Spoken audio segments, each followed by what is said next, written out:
Los 200 años de un país se pueden contar desde la historia política, social y económica, pero también desde la música, la literatura, el cine, la gastronomía y los lugares que hacen a la identidad de una nación.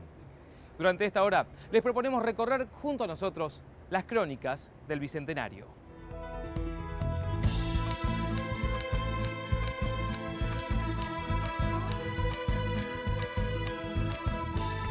Sería muy difícil comprender el Bicentenario sin antes situarnos en el preciso instante en que fue gestado. Y sería acotado también decir que fue el 25 de mayo, la fecha cúlmine del Virreinato del Río de la Plata. Para comprender la Revolución de Mayo, debemos entender que fue un proceso muy amplio, sin una fecha acotada. Y en esta primera crónica del Bicentenario vamos a centrarnos en los antecedentes de esa revolución que algunos años más tarde desencadenaría en la independencia de la corona española. Los vientos de Europa no traían muy buenas noticias para el Virreinato del Río de la Plata. Es que la guerra entre España y Napoleón había paralizado el comercio, provocando una gran disminución en la renta de Buenos Aires. Pero eso no era todo. Si en Europa había insurrecciones nacionalistas, ¿por qué no habría de haberlas en Sudamérica? Encima, el antecedente de la independencia de Estados Unidos y la Revolución Francesa tampoco ayudaban para contrarrestar las ideas de aquellos que buscaban la soberanía para nuestro país. Por ser francés, la Junta de Sevilla reemplaza a Liniers por Cisnero, y el nuevo virrey debe afrontar como bienvenida los primeros movimientos revolucionarios en Perú, además de aceptar provisoriamente el pedido de un tal Mariano Moreno para abrir mercado a los productos de la región y poder comerciar con Inglaterra. Mientras tanto, en Buenos Aires había algunos futuros próceres que ya se estaban reuniendo en secreto para lograr la tan ansiada emancipación de los padres ibéricos. Justo en ese momento, llega por el Times de Londres la noticia de la caída de la Junta de Sevilla. Ni lerdos ni perezosos, los vecinos convocan para el 22 de mayo a un cabildo abierto. Se repartieron 450 invitaciones y participaron 252 personas. Si bien muchos decían defender a Fernando VII y a la religión católica, la historia nos demostrará otra cosa. Solo unos pocos, como el obispo Lué, se animó a decir que mientras haya un español en América, éste tendrá autoridad sobre los americanos. Rápido de reflejos, un tal Juan José Castelli dijo que, sin autoridad real, la soberanía volvía al pueblo, proponiendo además una junta de gobierno. Cisnero aceptó e intentó quedarse como presidente de esa junta. Pero al otro día, los vecinos, al enterarse, pusieron el grito en el cielo y con o sin paraguas, se reunieron en la puerta del Cabildo para reclamar una junta de gobierno sin autoridad colonial. Por la noche se contrató un delivery, es decir, que llegó comida y el fondero Andrés Bardial fue el primero en entregar un delivery de comida en la historia argentina y fue justamente al Cabildo. Le pagaron 73 pesos por la comida que necesitaban los capitulares para paliar el hambre y seguir contando votos. ¿Qué comieron? Ese día les enviaron a ellos un guiso y les mandaron frutas. Así que esa fue la comida del Cabildo abierto. Fue así que se nombró a Cornelio Saavedra como presidente, y a pesar de que dicen que Moreno estaba jugando las cartas con unos amigos, se enteró a la noche que había sido nombrado secretario junto a Juan José Paso. El camino a la independencia ya estaba allanado, pero deberían pasar 6 años entre luchas internas con las provincias y misiones diplomáticas al exterior para que finalmente, un 9 de julio de 1816, se reúnan en Tucumán los congresales que firmarían el acta de emancipación.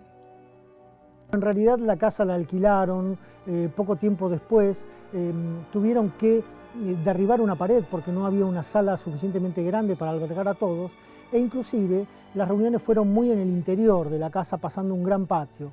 Así que esa imagen de la gente colgada en las ventanas asistiendo a la declaración de la independencia no es tan real porque estaba muy lejos la sala. Laprida hizo una pregunta sencilla pero no menos significativa.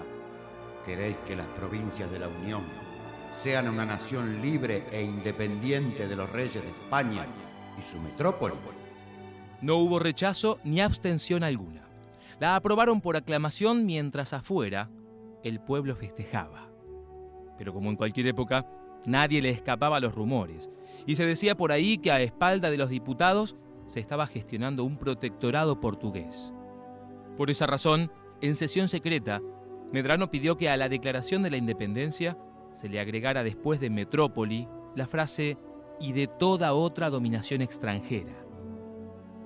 Ya terminado, el texto fue traducido por Serrano al quechua y al aymara, para que las poblaciones aborígenes no quedaran sometidas a futuras disputas. Y así, todo quedó listo para que el 21 de julio los miembros del Congreso de Tucumán juraran finalmente por la independencia de nuestra nación.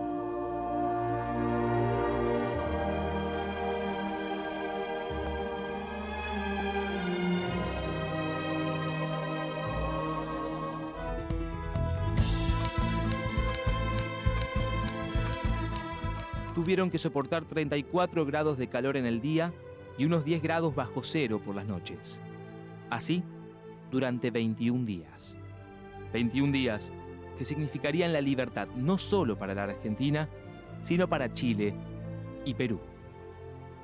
Para lograrlo, el general José de San Martín contaba con el Ejército de los Andes, un legado de Belgrano que se plasmó con el conocido Abrazo de Yatasto.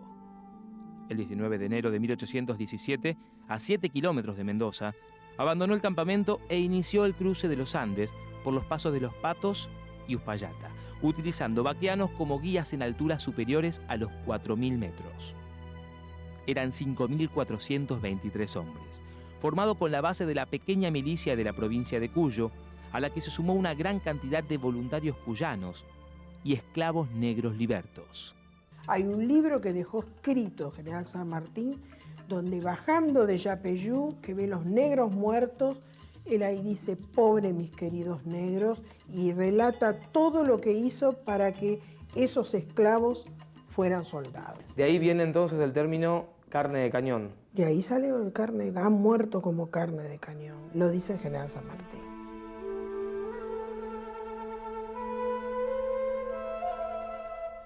Utilizaron 1.600 caballos de pelea y 10.600 mulas de transporte para llevar, además, los 22 cañones con 2.000 tiros, 1.129 sables, 5.000 fusiles de bayoneta y avanzando un promedio de 28 kilómetros por día. En total, 500 kilómetros entre cordillera y precordillera. Llevaron más de 40 toneladas de charqui, una especie de carne disecada, galletas de maíz, 113 cargas de vino, aguardiente, ajo y cebolla para combatir la inapetencia, 600 reses para la provisión de carne fresca, quesos y ron. Es que el cruce no era nada sencillo, y lo consiguieron después de 3 semanas, a pesar de que algunos sostenían que era imposible.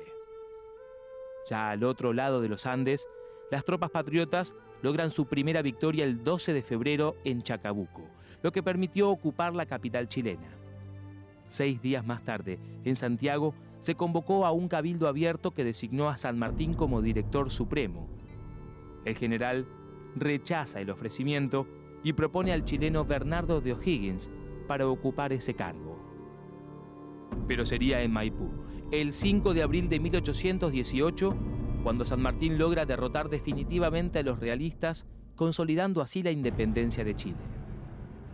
El 20 de agosto de 1820, tomando bajo su control los barcos chilenos, inicia su ataque al centro del poder español en Sudamérica, la ciudad de Lima. El 12 de julio de 1821, después de varias batallas y negociaciones, se declara independiente de la corona española. Es a partir de ese momento que don José de San Martín es considerado el protector de Perú. Un hombre que ya no le pertenecerá solo a la Argentina, sino a todos los países por los que hubiera dado la vida como libertador.